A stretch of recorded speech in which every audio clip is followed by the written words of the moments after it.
Vijay sir வந்து காமராஜர்னு ஒரு ஆசிரியர் வந்து மேடையில ஏறி இறங்கி பேசினாங்க. இன்றைய காமராஜர் வந்து விஜய் ஐயா தான். இதை பத்தி என்ன நினைக்கிறேன்? இந்த மாதிரி இதெல்லாம் கேட்க நேரிட்டு தான் எங்கள் தாத்தா ரொம்ப நாளைக்கு முன்னாடியே செத்து போயிட்டாரு. அதை நம்ம இதுக்கு மேலே பேசுறதுக்கு ஒன்றும் இல்லை.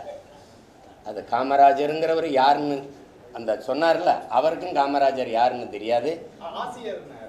ஆசிரியர் அதான் ஆசிரியருக்கு தெரியல. அவர் என்ன படித்தாரோ காமராஜரை படிக்கலை, அது தெரியுதில்ல. காமராஜர் 50 படம் நடித்து முதலமைச்சராக வரல, அரசியலுக்கு வரல. அது அடிப்படையில் எதையாவது பேசி வைக்கிறது. ஆசிரியர் பேசினா இப்போ முதல்வர் ஐயா வந்து ஐயா கருணாநிதி பிறந்த நாளை வந்து செம்மொழி நாள்னு சொன்னால் கட்சிக்காரன் ஏற்பான். தமிழ் மக்கள் இந்த இன உணர்வு மாணவன் உண்ட தமிழன் ஏற்பானா?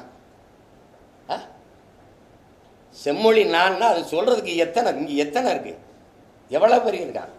இலக்கியம் தமிழ் இலக்கியம் செத்து போன போது பெருமழையாக பெஞ்சு உயிர் பிச்சை பெரும்பாவலன் இருக்கான். எங்களுடைய பாட்டன் பாரதி இருக்கான், புரட்சி பாவலன் இருக்கான், மொழிக்காக கீயாப்பை விஸ்வநாதன் இருக்கார், அண்ணல் தங்க இருக்கா, மறைமலையடிகள் எங்கள் மொழிக்காக போராடி உயிர் நீத்த செம்மொழி நாள்னு முதலாக ஒருத்தன் உயிர் நீத்தான் பாரு என் பாட்டன் நடேசன்.